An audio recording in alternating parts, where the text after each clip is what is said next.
I support you being queer as f at prom. Yeah! But does the Constitution support you being queer as f at prom? Heck yeah!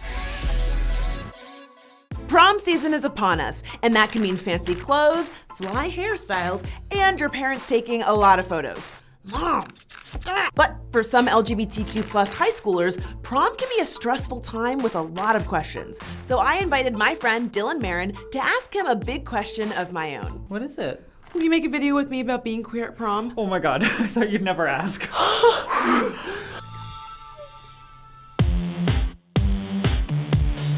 Francesca's right. LGBTQ plus folks have more than just rented tuxes and fly hairstyles to worry about.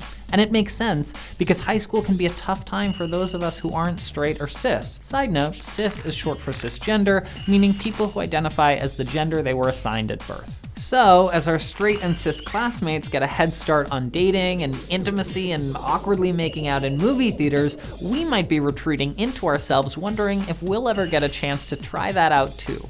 And prom is like the Super Bowl of high school, so it makes sense if some of us might want to sit that one out. Are you proud of yourself for making a sports metaphor? Very. And I'm sure reading the news doesn't help.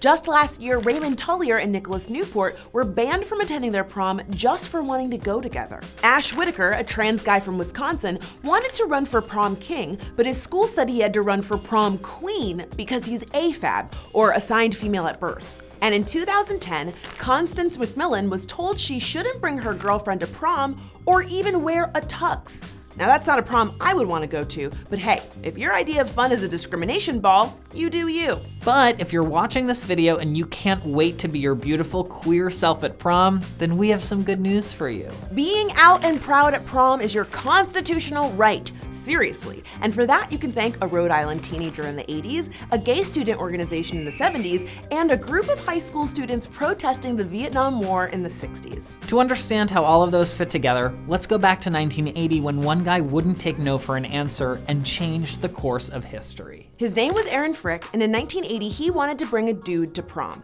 Now, that might not seem so revolutionary now, but in 1980, that was a big deal. It was so much of a big deal that his principal said no because he was afraid Aaron and his date would be bullied. But Aaron, like a total boss, basically said, "That's okay, I'll just sue you for infringing on my First Amendment rights." Yep. The same amendment that protects all the lovely folks who comment on internet videos also protects queer folks who just want to go to prom. The First Amendment. There's something for everyone. When people claim that SJWs are infringing on their free speech in the high court of a comment thread, that's one thing. But when someone says their free speech is under attack in a court of law, a lot of things need to be considered. In Aaron's case, there are three big questions. First, does dance count as speech? It actually does. 6 years earlier, the University of New Hampshire wouldn't allow the campus gay students organization to throw a dance. And a court declared that the organization's First Amendment rights were infringed because dance is an expression that counts as something called symbolic speech. Meaning the act of attending a dance with someone is a form of expression that is just as protected as the freedom to express your opinions with words. Francesca, will you take a moment to symbolic speech with me?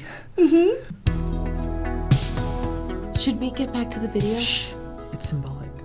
Awesome, so dancing counts as speech. Second question, did Aaron pick the appropriate place to exercise his freedom of speech? Yes, and I'll tell you why. In 1969, a group of high schoolers in Des Moines, Iowa protested the Vietnam War by wearing black armbands to school. They were suspended, they sued, and then the court was like, LOL, no girl. The First Amendment right also applies in high school too. Was that a direct quote from the courts? Yeah, I think so. Well, we've come to our third and final question. Wasn't the school just trying to protect Aaron against homophobic bullying? Sort of, but if you think about it, the principal was actually protecting the bullies. Saying don't express yourself because people might react badly is kind of like me telling you not to make videos because you might get trolled. Sorry, that's not happening. The judge ruled in favor of Aaron Fricke. He got to go to prom with his boo, and his insistence changed the way LGBTQ plus folks could attend prom, which is a pretty awesome thing to do at 18. Oh, and remember those people we told you about before? Well, thanks in part to Aaron Fricke and the First Amendment, Raymond Tullier and Nicholas Newport got to attend prom together after all. Ash Whitaker was able to honor his true gender by running for prom king. And Constance McMillan won a lawsuit against her school district. And a few months later, she served as the Grand Marshal of the New York Pride Parade. Oh, and the whole her not being allowed to wear a tux thing? Yeah, that's an infringement on Title IX and the Equal Protection Clause that blocks school officials from forcing students to conform to sex stereotypes. Thanks, law. And if all this constitutional proof isn't enough to encourage you to be your wonderful queer self at prom, consider this. Prom is a cotillion-style social event, and since cotillions are often referred to as coming out balls, why not honor the literal history of prom and come out as you? Hey, and if you're not ready to come out, that's totally cool too. That's something you need to do on your own time and in your own way. We'll be here cheering for you whenever you're ready. Thanks so much to our guest, Dylan Marron. Thanks for watching. We'll see you next time right here on Decoded. Best prom ever.